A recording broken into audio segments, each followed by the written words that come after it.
the screen by Rajanikanth. And let's quickly understand about the book first. So name of the book is Magical Presentation. And in one author's words, it's a blueprint for making every digital presentation effective and impactful. And there are 31 chapters with 102 pages, and publisher is Notion Press, and you have both the paperback and the Kindle version. Let's understand a little bit about the author, the magician. He is the CEO of Win-Win Leadership Academy. He's a leadership expert, as we all know, and he's got 20 plus years of experience, impacted 20,000 plus people very, very effectively. And he's worked with all industries. And he's a continuous learner, be it a Vedanta, be it fitness, be it a magic, and so many things. And more important now for the context we are talking is he has delivered 320 magical presentations. So that makes him so authentic in writing this book. There are so much more about Rajni, but I'm just sharing key for the context of this book. Otherwise, I can go on for 10-15 minutes introducing Rajanikanth, the magician. Now, why should we go through this book or read this book? Because it is research-based, tried and tested, as I already mentioned, 300 plus presentations, so very well tried. And it is just not a book, but it's a workbook. It is not like just reading a book. It's completely, he's given exercises to do as we read. So it's like a training workshop. So it's completely a workbook. And he has shared simple, effective tips, tricks, tools, and frameworks which you can straight away implement. You don't even need any time for it. And it's applicable for whether you're online training or the offline training, it is applicable. So all I would just say is read, apply, and become a magical presenter. That's all we all look for, right? I know there are great presenters here. So perhaps this book, personally for me also, it was a reminder of a lot of things, but I also had quite a few new insights reading this book. While I would love to share the entire book because it is so good and every point is so relevant and important, but I will share few in this given point of time. So in this book, what magic do we have? What magical content we have? The book looks just simple, black and nice like this. But once you open, you will get a lot of colorful learnings in this book. And let's wait to see what is in store for us today in this presentation. So we have magic versus presentation, 5 elements and 5 P's, the magical framework which he has shared, and how do you prepare for a presentation in 5 minutes? That's an amazing tool. And how do you design some slides? And then, how do you use your knowledge, audience analysis, engaging, how do you engage the audience, and the engaging tools we can use, and the golden circle. Finally, the last tell of the book. These are the few I have picked up among many concepts what he has shared. So first, magic versus presentation. Why is this author using the magic as a correlation to presentation? I'm sure when we think of this PC Sarkar or the Steve Jobs or Dr. Kalam, these are great presenters and he's a magician. What's common? Magicians are greatest presenters and great presenters are magic. The feeling we get, right, that wow feeling, that is what is required, is a common between both of them. So our author Rajanikanth has done that extensive study to see what is the commonality between these magicians and the presenters. And he has come up with some 5 common elements, whether it's Steve Jobs' presentations or the PC Sarkar's magic show. So it's the difference is trick and the magic lies in how a magician presents the trick, right? I think that's the key in the whole magic. So let's get ready and learn some of these tricks of making a magical presentation. I hope we are all ready and looking forward to it. It starts from some simple things. While most of us might know a lot of, I know I see a lot of stalwarts here in the presentation. I also want to just thank some of my friends who've joined. One of my friends has joined all the way from Australia, and many others have joined. Thank you so much. And this is very good. Our mentor is also here. His quote is, when big things are same, small things makes a big difference. Here, author has shared some small story of someone going, wanting to take a loan and going to different two banks where, and after shortlisting, we all do that, right? I could connect to it so easily. So go to two banks, and one bank gave a good experience. Another bank experience wasn't good. Just the experience. Everything else, the rate of interest and system, easy of access, everything was same. I could see that difference recently when our, our family member was buying a car. We went to all the showrooms to see. But two of the cars brands we just rejected because when we walked in, nobody even could attend to us. While it was a fantastic car. So let's pay attention to every small thing. Rajani, you can mute Rajani. Yeah. Thank you. So what are those 5 elements this author is talking about? Open with a high. In the initial few seconds, it's important to grab the attention of the audience. So how do we grab the attention of the audience? Open with a high. We can think of, there are various ways. The book talks about how you open it. We all remember the great talk of our Swami Vivekananda. I think his opening was the best part of that whole speech he delivered in America. So there are so many examples, and he's narrated quite a few. So open with a high, and then engage the audience throughout. So how do we engage the audience? With our smile, simple eye contact, bringing some humor, pausing. There are so many ways you can engage the audience, but it's important that consciously we make the effort to engage the audience. Keep looking for their body language, and then, bring their energy. And then tell a story. Stories are very, very powerful. All of us know about it, how powerful it is. And picking a relevant story, it makes the audience engage so much. And Rajani has shared multiple stories in the book. I'm sure when you read it, you will enjoy it. And then have a surprise element. That's so important. Perhaps, I guess you all had a little surprise with that little magical act I did. So that's a surprise element.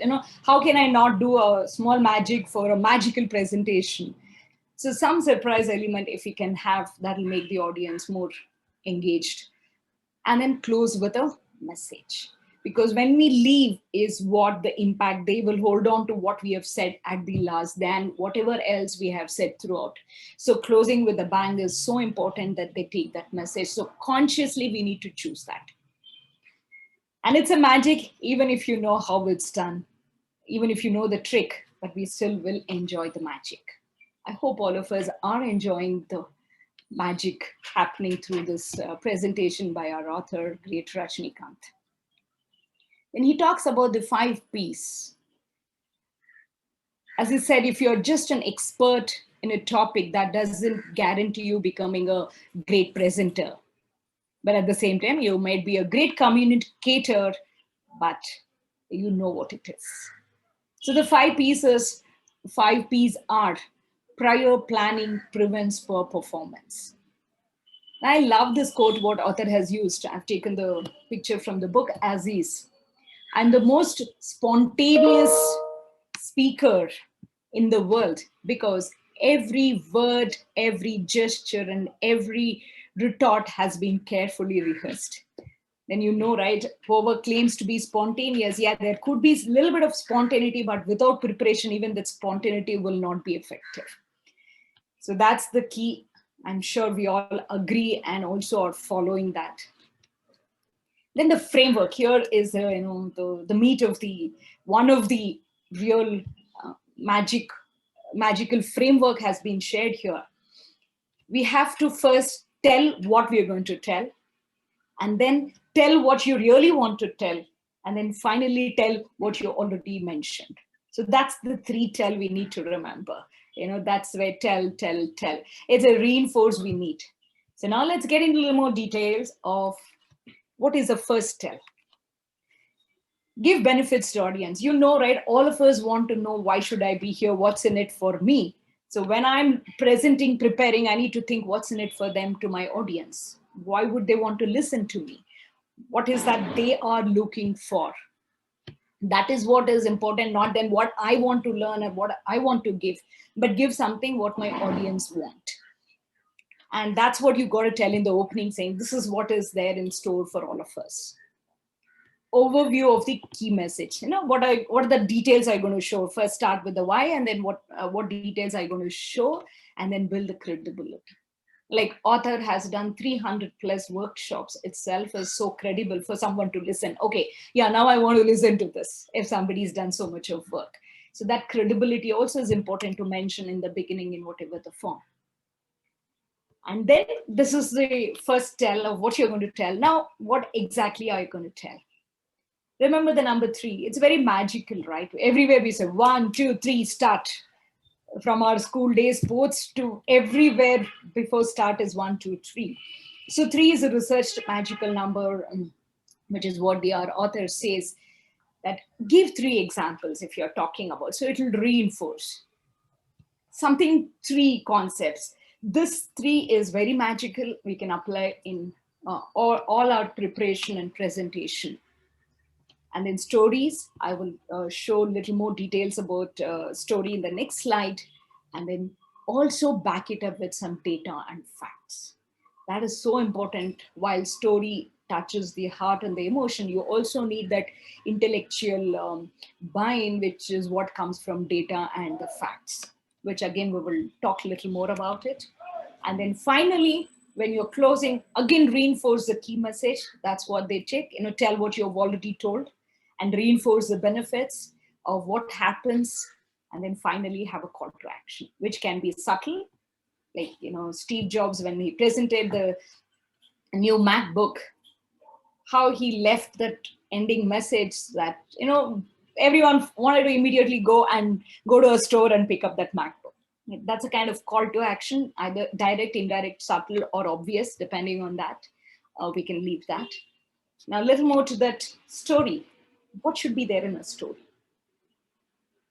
We need to ensure there are characters, and if possible, have names to the characters, and the time and space. When did it happen? Normally we say, once upon a time there lived a king is what comes to our mind. See, every story should have a time and space, and some drama in it, which brings all the emotions. Then there has to be a suspense element, and obviously there has to be a moral in the story. And there are that events, this happened, that happened. I'm sure I'll be narrating one of the stories from the book in a while. So when we talk about this data and the facts, this is what something very interesting caught my attention from the book, the FBEA quadrant. You got to talk about the facts, that what do you want people to know factually? As I mentioned, 20,000 plus people he's impacted, 300 plus, some specific numbers which should make relevance. So that's what, facts. Then the beliefs. We know a lot of things goes by the belief. If you say this is what is believed by so and so, the belief will play a lot of impact on the audience. And then emotions. Yes, we all love, right? The salespeople, I'm sure Subbu will agree with me, they tell the distance between the pocket and the heart is shorter than the distance between the pocket and the brain. So we need to touch the heart for someone to buy in. So that is all emotions we need to bring in. So with emotions, when we bring in a lot of emotions, we know even the stock market goes with the emotions, right? If there is a fear, it'll come down, and if there's a positive, it goes up. So emotions do play. And then action, what is that we can do? This author has definitely given a lot of actions for us to practice during the read itself. It's like going through a complete workshop, learning a course. It's a course material as is. I mean, there's a lot more details, but I don't want to go into so much of details, because I leave all of you to read the book for further details. But at least if I can trigger and encourage you to read the book and take some few insights through this presentation is all my objective here. So this is beautiful, right? When somebody, I'm sure most of us sometimes have experiences, we don't have time to prepare. Somebody says, yeah, can you come and give a talk because a presenter is not there, or there is a need, whatever different reasons. And how do you prepare in 5 minutes? And the beauty of this framework is whether it's 5 minutes, 5 hours, 5 days, we still can use this tool called mind map, irrespective of the time, but it is very handy when you don't have too much of time. So here, it's like any presentation. First, the center is what is the one message are we trying to convey? What are you trying to convey from this message? Then, from the once you decide the message, then the open tell. Connect back to the 3 tells. So open tell. How do you want to open it? What give the benefits and what's in it for them? Overview of the key message, and then build credibility. So what am I going to say in these five things for the open tell? And next is the body tell. What am I going to actually deliver? So magical number 3 examples. So it could be example by fact, example by belief, and example by emotion. All the 3 if possible. What am I going to actually deliver? And how am I going to engage the audience? It could be by asking a question or bringing some surprise elements, show and tell, or a story, space, eye contact is so important, especially when we're doing an online, we have to look at the camera and talk, not look at the people and talk, because they are looking at us. So when you look at the camera, it's the feeling is one-to-one and one-to-many. That's what even the author talks about in online. It's just not one-to-one. We need to go with this hybrid model of, I have to give an experience of as if it's one-to-one, at the same time one-to-many. So that's a critical eye contact process. And he also suggests that prepare a presentation assuming there are no slides, no PowerPoint, but use the mind map. I'm sure many of us do this mistake some point or other. Start preparing the slide first and then think of what to do. It should be other way around. Focus on the message and delivery, and then finally use the slides for our visual purpose to convey the key message. So that's very important, the order in which you use, not the reverse order. I'm sure many of us can connect. So that's what its beauty of this book is. Now I use this mind map. He's given any presentation I need to make. I just need to fill in these little blocks, and then I'm ready for the presentation. And he also talks, this is not a new concept, right? There's verbal, vocal, and non-verbal. We've heard this many times, the percentage of effectiveness. What he also brings in here is the 2 other elements here is the congruence required. So verbal is all about the words, the language, it's for our ears. And then vocal is our tone, the volume, the modulation. That's the feeling. We can bring in the feeling through our tone. And the non-verbal is our gestures, postures, expression. That's for our eyes. Is it limited only to when we do a face-to-face? And the important, they have to be in congruence. What I am saying and how I am saying has to be in sync. Like I can't be saying, oh, you're so beautiful. I am saying, but I don't mean it, right? My expressions, my tone is not saying. So that congruence is important. I have to say, oh, you are so beautiful. And there is a congruence between that. You can read through the detailed examples he has shared. But what is, again, another important element here is even online, when you create slides, how do you apply the same thing for the slides? Which means don't have too much of words on your slides. 7% is all you need to have words on your slides. Right? And those the visuals is what creates a lot of things. That could be the non-verbal, and the tone is the color you choose. How do you put it together? What kind of emotions does it trigger? Does it brings that happiness you want to bring on, the sadness? So what kind of images? So even for the slides, this the standard what we have heard about the 755 and 38%, but it has to be in congruence. I love this analogy of bringing into both the sides. A good reminder, definitely, for all of us. And now the voice, it makes huge difference, especially now the online. Because people may not see us sometimes because we will be sharing the slides, so we will be in a small window, or some people may not even keep that.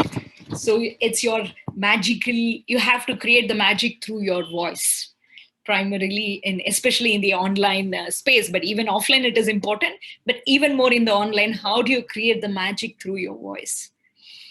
So there are three aspects here: the speed, the pace, and the pause.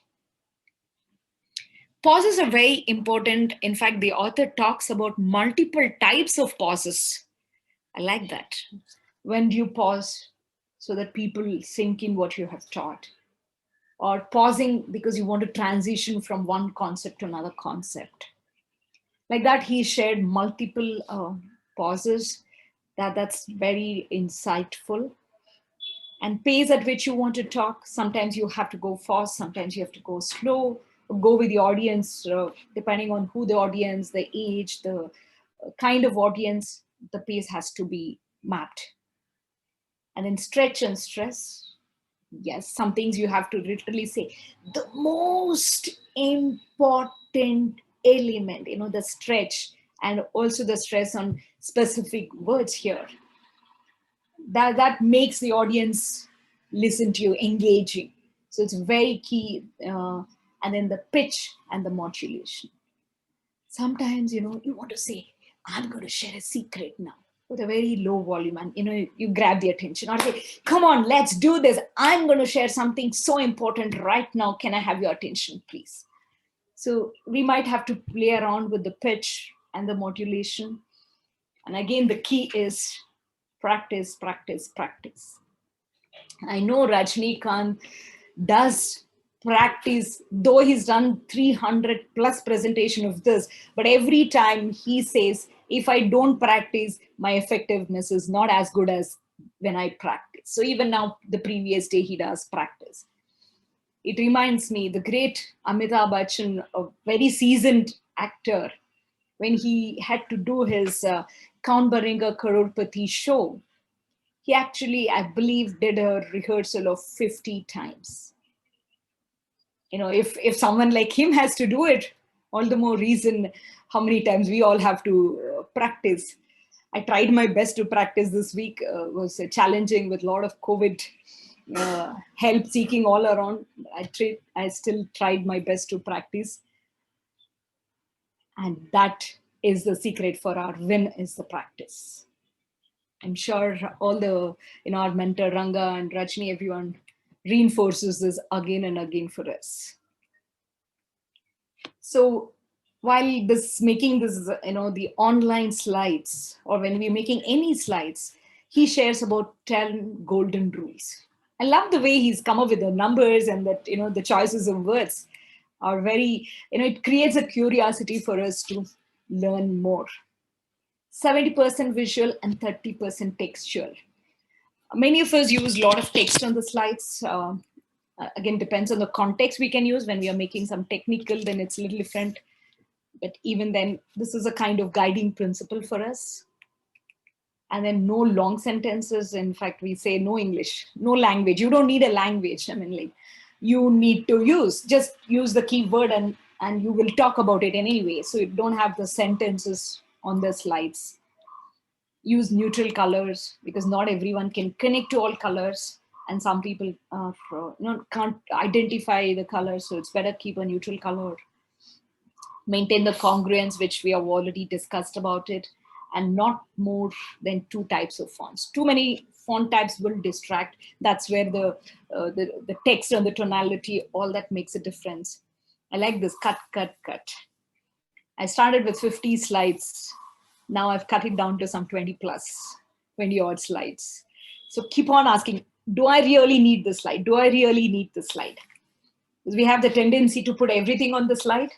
Then what are we going to talk if everything is on the slide?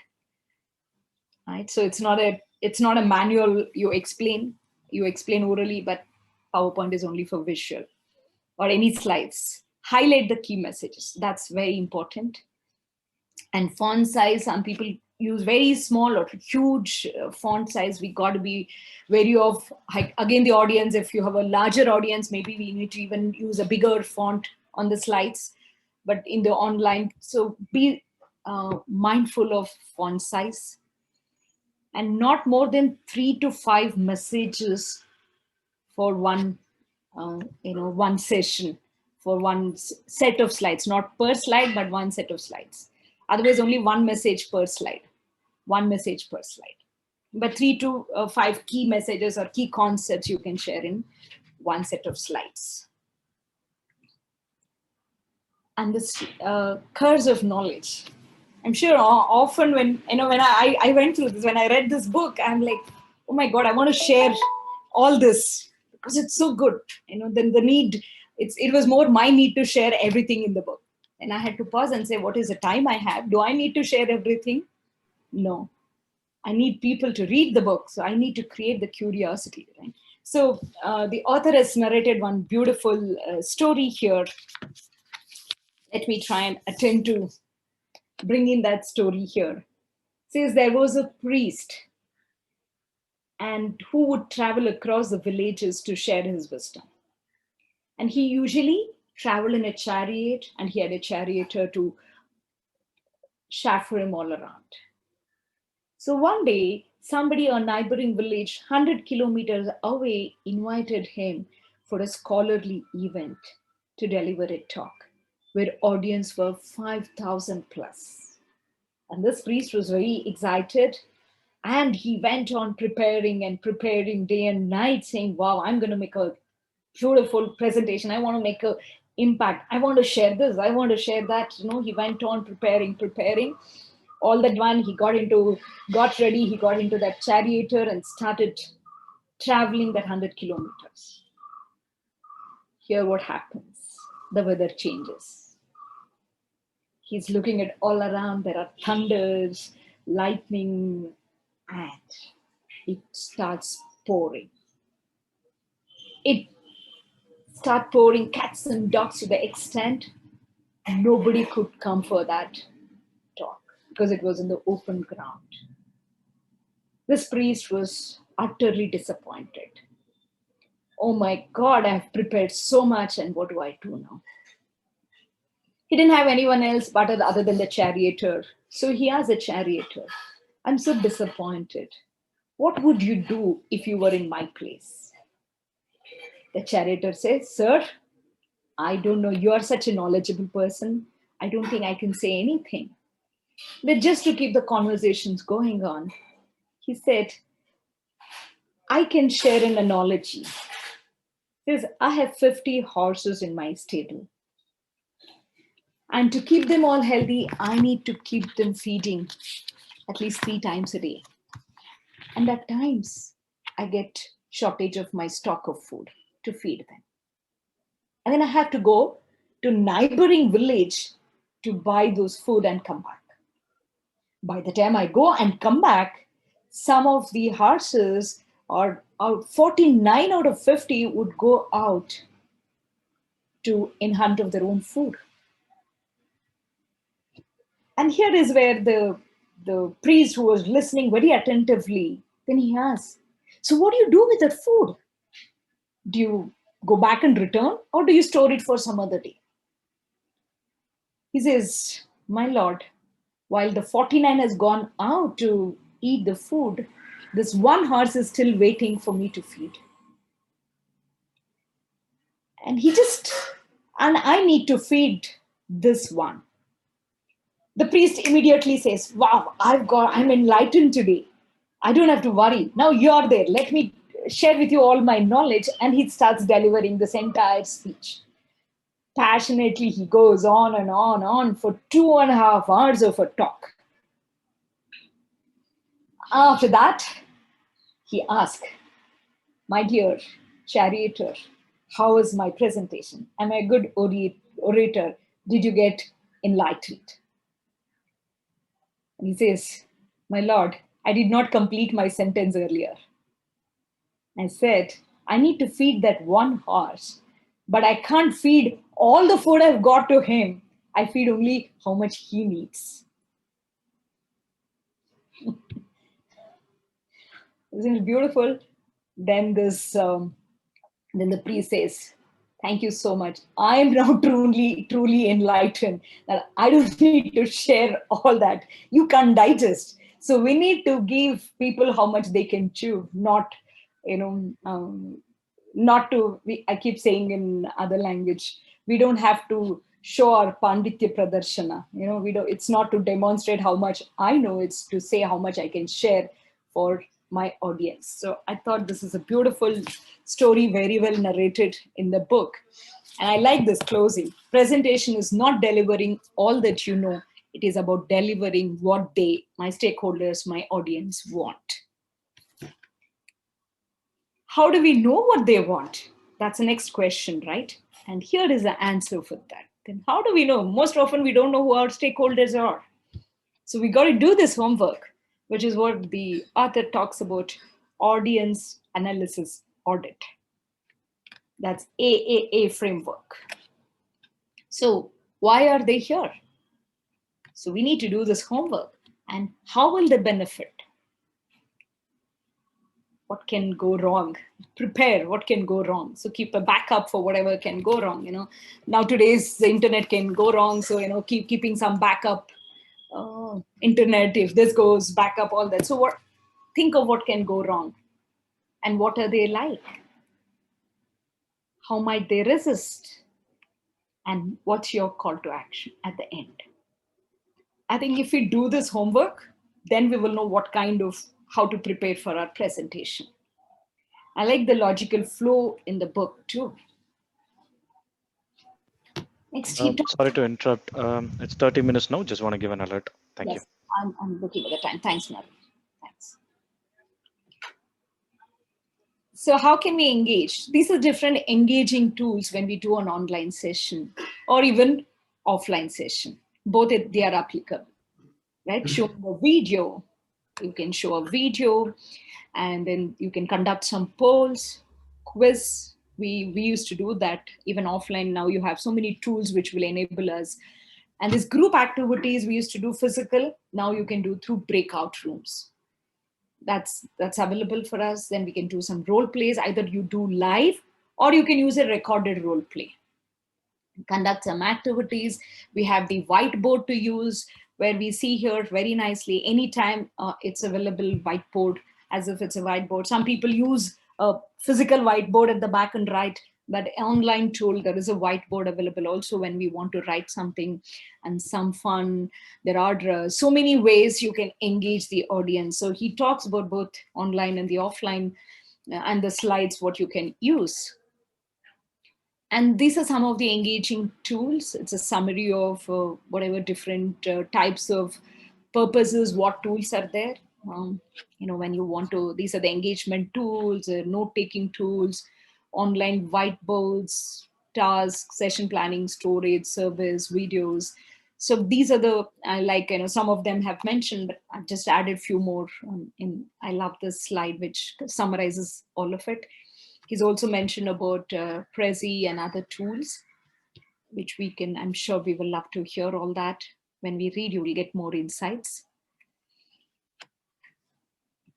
Finally, it's not about the powerful tools using, it's about the powerful use of the tool.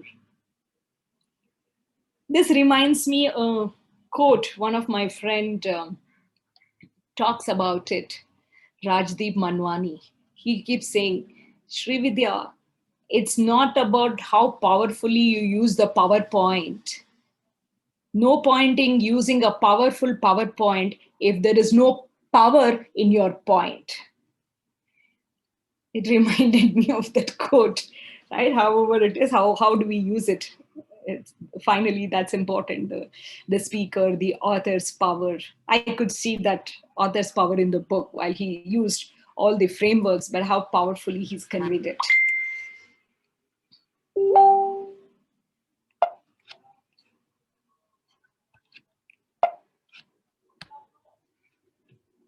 then the most important is the golden rule. I'm sure many of us would have heard about this golden rule. I like the way he's made it simple for us here. So this is a golden rule, the inside out approach, not the outside in approach.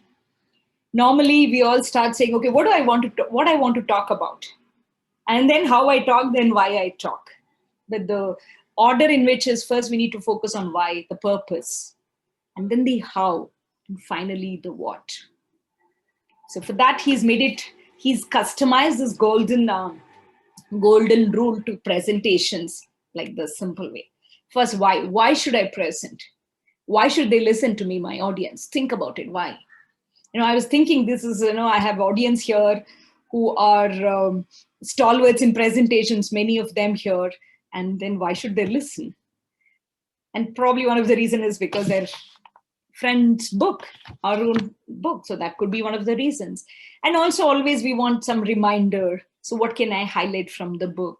So these are the thoughts. I've tried to apply all these frameworks while I was preparing for this presentation. I've made that effort as much as I could. So once the why is done, then the how comes in. So how should I deliver my message?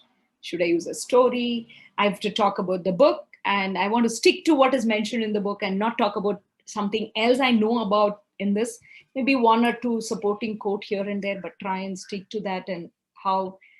And then finally, what should be included in the presentations.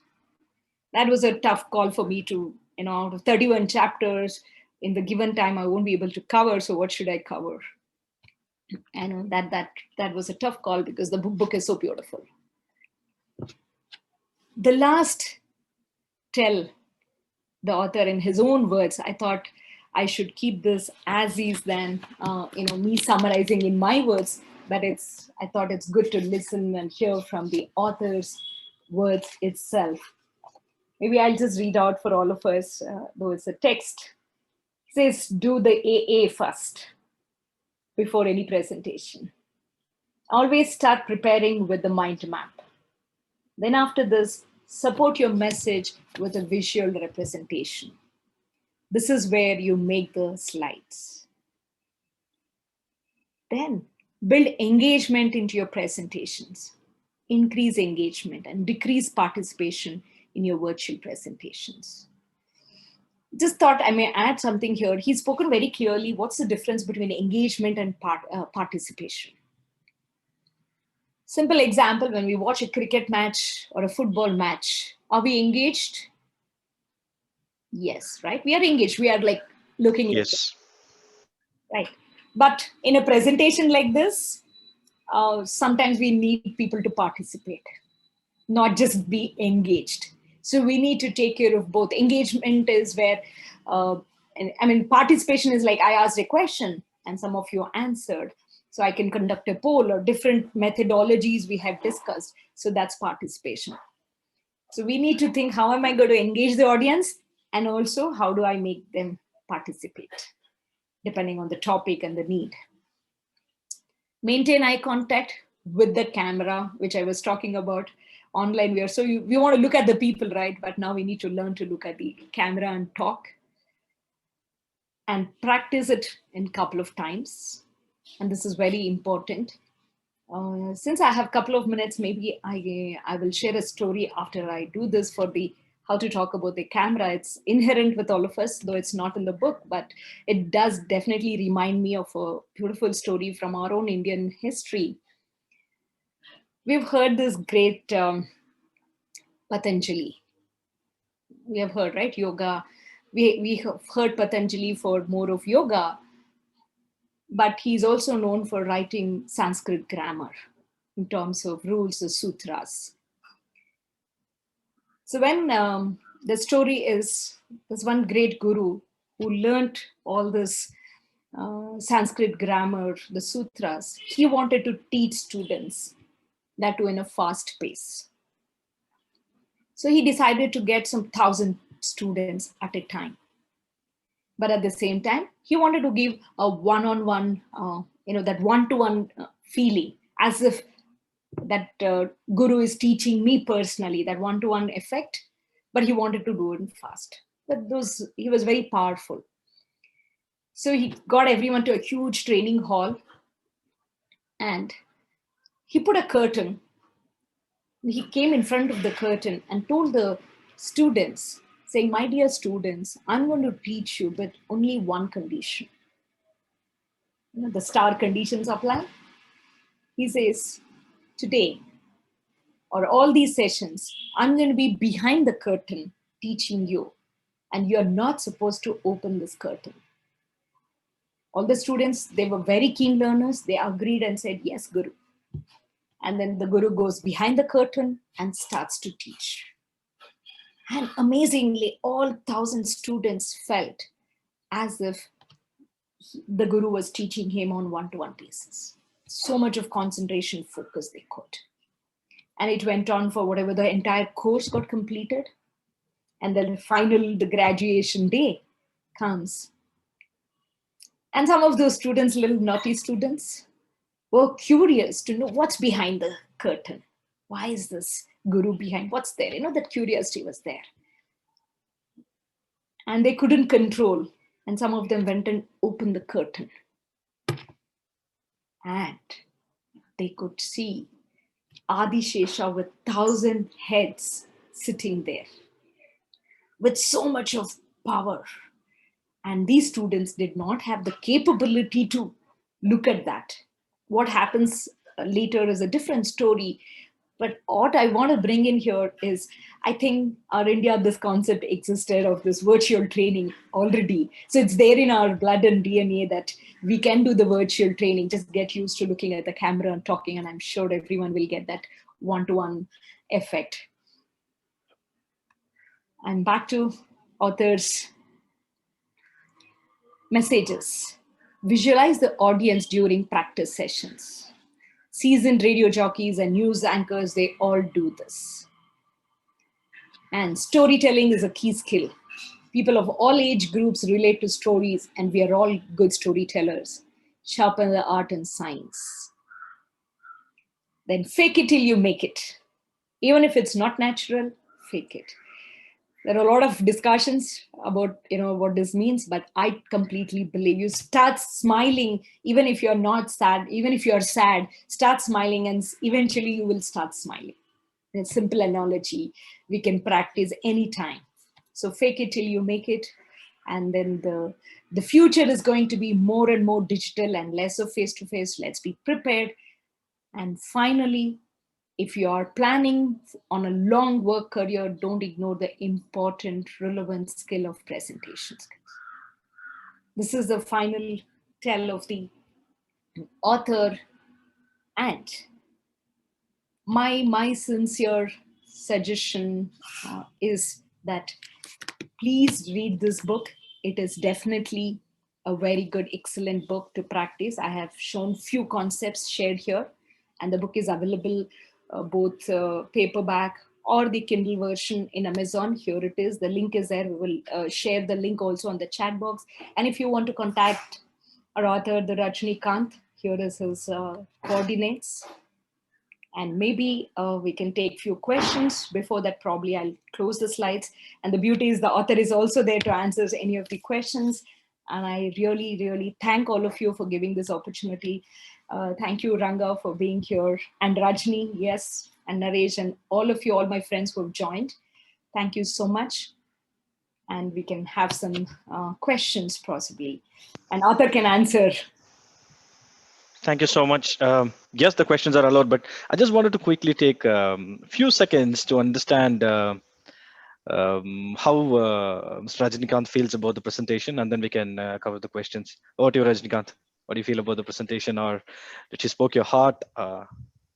Yes, thanks, And I Naresh. also allow some people to see who the author is. There are some new people who probably don't know Rajanikanth, so we'll put him on spotlight. Yes, Rajni. Yeah, thank you. Thank you, Naresh, for the opportunity. Srividya, I'm really overwhelmed, overjoyed on this presentation. I'm not sure whether I'll be able to present this book in such a manner that you presented right now. Truly magical, with a magic stint. I think you started with a surprise element. And as Naresh was mentioning in the chat box, each and every concept which was told in the book was beautifully followed in the presentation. Yes. And such a joy to listen to you. I'm sure, Srividya, you should read the comments when you are presenting. A lot of comments flowing I from each one haven't of read it us. yet. I will Yes, read it. yes, you should take time to read it. But thank you so much. I consider it a big privilege, to be here, and thanks for presenting it. Really, it's a big honor for me. And thanks all of you friends, Naresh, book club. I mean, I've been part of many, the book club for the last 1 year, and it's a joy to really have your own book being reviewed. Thank you for this opportunity, Naresh, and the book club, and Ranga for guiding all of us. I think uh, you are the lighthouse for all of us. We are moving towards the direction which you have set for us. And thanks again, Srividya. No words to say Thank you. this. Thank you so much. Beautiful presentation. Thank you so much. I also want to Thanks, thank Rajani. Ravi for triggering this idea. It was Yeah. Ravi's idea saying, why don't we do this? And this is my first book presentation ever in life. So You set the bar so high for each one of us. Thank you. it was the magic of your book, Rajni. Wonderful. Thank And you, Naresh. just one quick point from my end before I open the floor for questions. I saw you said 4 times that you have to read the book for further details. But I think I have the privilege of saying this because I read this book already, and I don't see much of a necessity to read the book as long as people listen to this presentation. I think most of the concepts are widely covered. Of course, there are few things which might have been missed in the interest of time, but major concepts are brilliantly covered in this presentation. Wonderful. Now, on that note, let me open the floor for questions. Does anyone have any question for Vijay or Srividya? We can take one or two Rajni quickly, or Rajni. or Rajni for that matter. Yeah. Naresh, Subbu here. Can I go ahead? Yes, please go ahead. So no questions, observations. Thank you, Vijay and Srividya. Brilliant learning, and Vijay, a lot of learning for me on how to do sales interviews. My mind is thinking about a program and all those stuff. Created so much of thoughts. Thank you so much, Srividya. No words. Absolute brilliance, and you have lived the book in this presentation. Thoroughly impressed.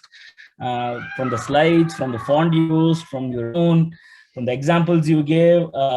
So much it's like the book has been taken in a video form. Okay, that's what I felt like. Absolutely. So I also had the privilege of reading the Rajini's book immediately as soon as I got it. So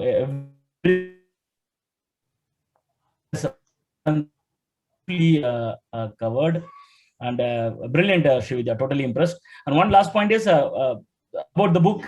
This book, see what it tells you is like after reading the book, it clearly visible for me what are my mistakes in my presentation. It was very clear. It came out. At the same time, also came out what are the strengths I'm having in my presentation. So your strength and weakness of your own presentation will be easily feel it on reading the book, so that we can strengthen our strengths and we can fill our gaps. So amazing book, Rajini. I'm sure I will read at least 10 every quarter. Maybe I will revise so that I become a better trainer and a better presenter, and great contribution to the world. And thank you so much, Srividya and Vijay. You made this day very useful. Thank you, Subbu. Thank you. Okay. Rajani, can I provide a question? Please. So I'm from Australia. He's my friend and a good colleague. I'm a good friend and colleague of Srividya, so I'm not surprised by the way she presented. The second point I want to make, Rajani, I'm very impressed. I thought you looked familiar sitting there in the corner. I liked how it underscores there's a human element to it, to presentation, about the connection, which is extremely critical, especially during COVID. It's no BS. It's about how you connect as a human being. My question to you, which we all have a problem with at times, is, one thing we can't get rid of, Sri and I have talked about, is managing your inner narrative or your negative voice when presenting.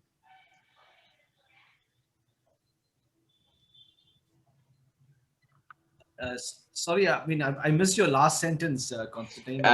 Is how you deal with, or how you acknowledge or manage your negative narrative, or we manage our negative narrative when we're presenting to an audience.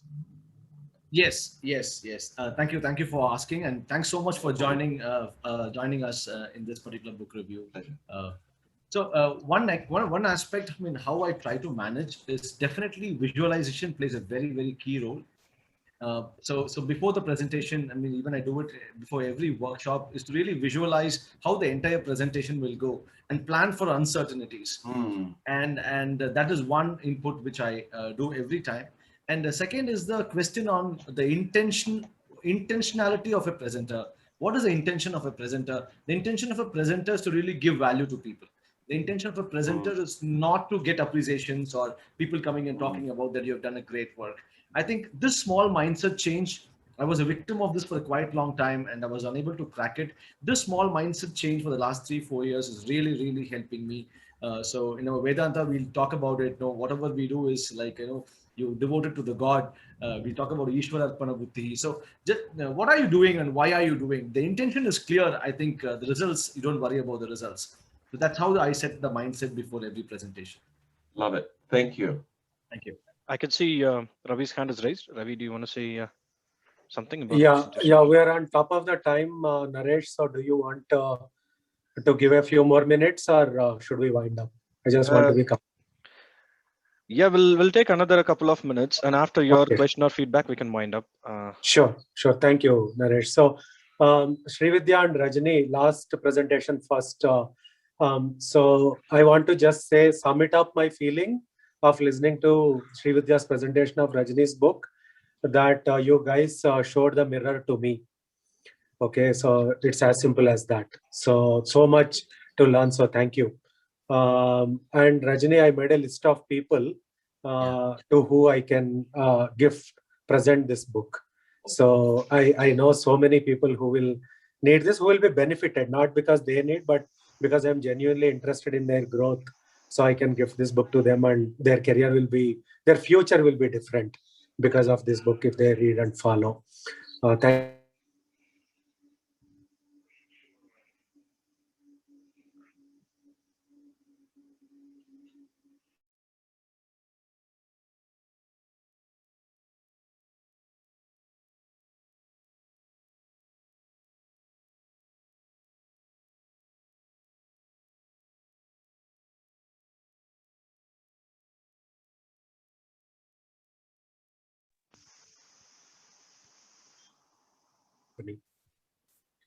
Okay, so that I think sums up what a multiplier should be like, right? And so great presentation, great techniques that were shown there. And another statement I read, I'll just leave, I mean, I hope I can recollect it, but it had a great impact on me, is that, if you are in a company, if you are a leader at whatever level, and you are impacting certain decisions, certain strategies, certain execution, or you are in charge of people's career, right? This is a statement, right? So is your company, or are you capable of creating a team where the team members give 20% additional effort voluntarily, right? So I think if we can create that kind of an environment, that is the great example for who a multiplier can be, right? So that's what I got reminded of. Beautiful reinforcements today. Thank you so much, Vijay, for that presentation. Thank you. Thanks, Thank you, Ravi. Yes, and so from my end, thank you so much, Vijay. I'm also at the guilt of not providing enough time for your presentation. Sorry about that, but we'll ensure for the rest of the items to be covered, we can have enough time for the next presentation. Yeah, thanks everyone for your time. There's nothing else, then we are good to close the meeting. Thank you, Rajesh. Thank you so much. Thank you. Thanks, Thank everyone. you, everyone. Thank you, Everyone. Srividya. Have a Thank you, fantastic Vijay. day ahead. Yeah. That was a great presentation. Chat Sure. box is message. Thank you, everyone. Thank you. Thank Ram. you. Thank you. Thank you, everyone. Keep safe. Stay safe. And there's a way I can say the chat messages, right? So I can read it later. There are so many. Chat. I think there should be an option, Sri. Yeah, there is an option. I have done it earlier. I'm just looking for it now. I forgot. I have done it earlier. Maybe I'll just copy paste. Yeah. I think that also we can do. 1 second. Let me also send it to you in the chat box. So while you check, I'm just keeping the meeting open so that you can check it. Yeah. A few moments. I'm the host, Naresh. No problem. In case you want to leave, you can leave. The rest of them can leave. Okay, then I'll leave. Thank you. Thanks. Yeah. Thank you. Thank you, everyone.